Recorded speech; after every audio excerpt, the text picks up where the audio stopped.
இதோ சொல்கிறேன் கேள். நேற்று, இன்று, நாளை என முக்காலங்களில் வாழ்க்கையின் சாராம்சம் அடங்கியுள்ளது. நேற்று நீ கடந்தவை நேர்மறையோ எதிர்மறையோ அவைகள் உன் மனதில் பதிந்திருக்கும். நேர்மறை உன்னில் ஆழமாக பதிந்தது என்றால் உன் மனம் திடமாக உள்ளது, அதன் வழி சரியே என்று அர்த்தம். அதே எதிர்மறை நிகழ்வுகள் பதிந்தால் மனம் திடமாக இல்லை என்று அர்த்தம். அது இன்று என்ற நேரத்தையும் நிம்மதியாய் வாழ விடாது. இன்று என்பது மட்டுமே நிதர்சனமான உண்மை. அதை நீ உணர்ந்து நேற்றைய பொழுதை திருத்தி வாழ முற்பட்டால் நிம்மதி என்ற தென்றல் வீசும் உன் வாழ்க்கையில். இன்று என்பது நீ வாழும் இந்த நிமிடம்.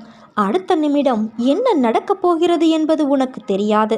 அப்படி இருக்கையில் என்றோ நடக்கப் போக இருப்பதை நினைத்து கனவு காண்கிறாயே. உன்னை கனவு காண வேண்டாம் என்று நான் சொல்லவில்லை. ஆனால் அந்த கனவானது உன் வாழ்க்கைக்கு உத்வேகம் உடையதா